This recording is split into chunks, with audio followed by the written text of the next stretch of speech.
It is National Police Week, and in honor of that week, Congressman David Valadao has reintroduced a bipartisan Invest to Protect Act bill that passed the 117th Congress. He's reintroducing it now. He joins us live. Congressman, are you in Washington? Yes, sir, I am. How you doing, Ralph? I'm doing really well. How you doing? Oh, I can't complain. Tell us about the Invest to Protect Act. So Invest to Protect is basically, it's a grant program through the Department of Justice. And there's lots of grant programs out there, but one of the things our very small communities struggle with is a lot of times they don't have the resources for grant writers and all those types of things that allow them to be competitive. Sometimes they don't have the right statistics or the number of crimes. And so this program, this basically carves out a little bit of the money out there for police departments and law enforcement agencies under 200 sworn officers. So other than the city of Bakersfield, all of my communities like Arvin, Lamont, McFarland, Shafter, Wasco, all the way up into Kings County, all of them have under 200. And so they don't have to compete with the Los Angeles and the San Franciscos and those big cities and Chicago's for dollars. It just gives them a more level playing field with communities of like size. And the goal is to try to get some of those resources into communities where it could really make a difference instead of just piling in more cash that those larger communities seem to be very wasteful with. Why are you involved in reintroducing this when it passed overwhelmingly? What happened to it in the Senate?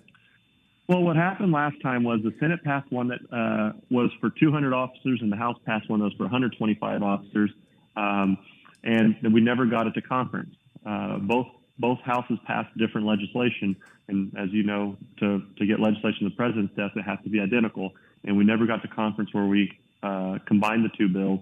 And so what we did this time is we just started out with two identical bills, and we're introducing them. We're hopefully going to pass them, and when they pass, it makes it a lot easier to get it done and get it to the president's desk. Where does it stand now?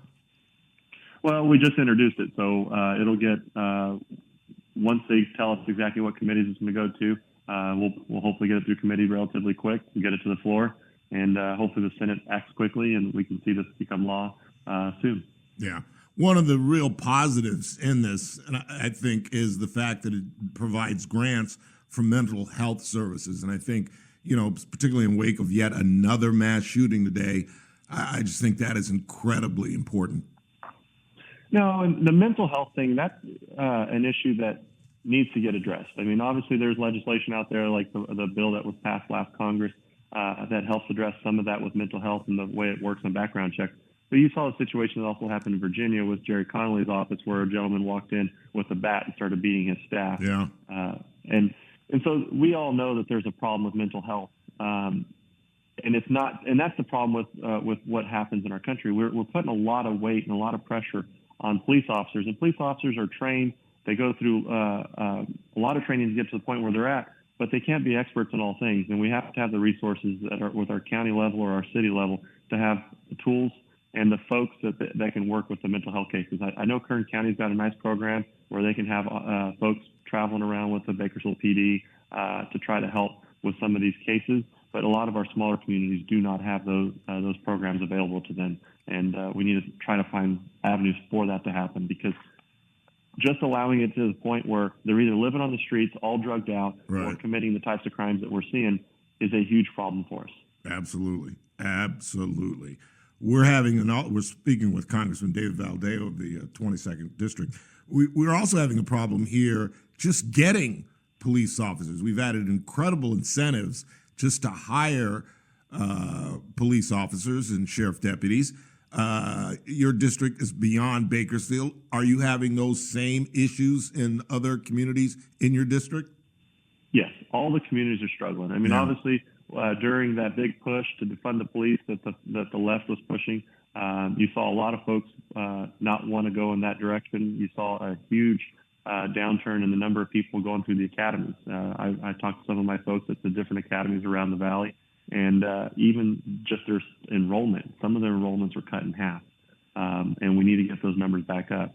I mean, to go into a job where, one, the pay was low, and two, you were being demonized by media across the country and on social media, it was a problem. And if we expect people to put their lives on the line to keep our community safe, we have to support them. We have to make sure that they feel good about what they're doing and they know the community stands behind them and is paying them appropriately. And I know the pay part of it is coming online, but we've got to get the community support behind them because this is something vital to our communities. Yeah. We desperately need enough law enforcement officers, properly trained law enforcement officers, but they need the resources to be able to be safe and get home at night too, because they've got families as well. Given all what's going on inside the Beltway, I'm assuming it's going to take a while to get this thing to the floor and pass, given what the priorities are right now.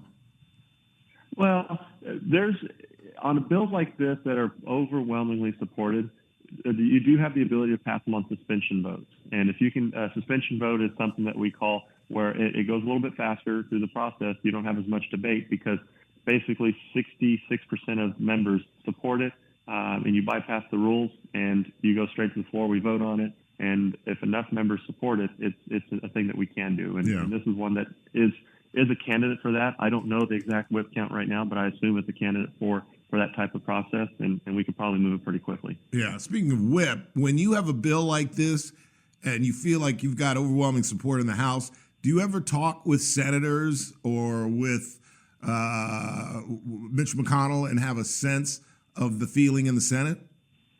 So I don't talk to McConnell as much. Obviously, he's in a little bit different level, but Right. yeah, I do have members of the Senate that I talk to, some that were former members of the House that I still talk to. I mean, people like Kirsten Sinema, Mark Wayne Mullen, Tom Tillis, who was not a member of Congress, but now is a senator. You've got Roger Marshall from Kansas. You got a lot of members that were members of the House and now over the Senate that I still see on a regular basis. We try to talk to them about some of these issues. But this one, because it's Cortez Masto, she's from Nevada, the Democrat from Nevada, and She just got elected, right? yeah, well, she just won re-election. She was one that okay. Republicans tried pretty hard to beat her in the last cycle, but she's in a tough seat. And then Was she the one that barely beat Laxalt? Or am I sorry, mixing? what? Is she the one that barely beat Laxalt? Or am I mixing this up?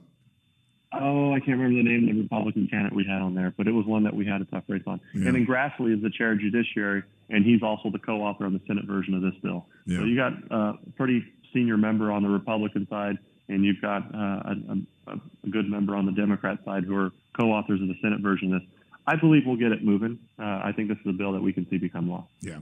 Congressman David Valadao is our guest. We're running out of time. I would be negligent if I didn't ask you. I know you're not directly involved, but there were some positive signs from the Speaker and from Chuck Schumer outside the White House after meeting with President Biden today. Your thoughts? Is default now kind of an impossibility? Because one of the statements by both men were a default would be absolutely catastrophic, and everybody in the room agreed upon that. Yeah, no, I think we all agree on that. We are, I mean, who isn't concerned? But this is sadly the way Washington works. We always wait for the last minute to pass these bills to just barely get us past the period, sometimes just a little bit beyond. But that's why I thought it was important for McCarthy to do what he did. I mean, he was talking about it 100 days ago. We passed legislation some period of time ago. And we've known for months that Schumer doesn't even have all the Democrats on board Right.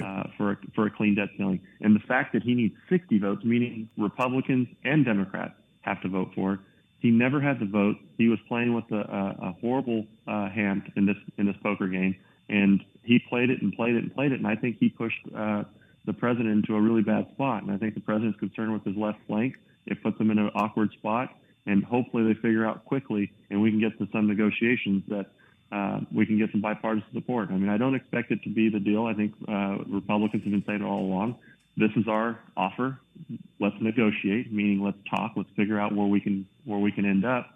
But ultimately, we can't have a clean debt ceiling because we've got a $32 trillion problem that we have to start chipping away at. Absolutely. Absolutely.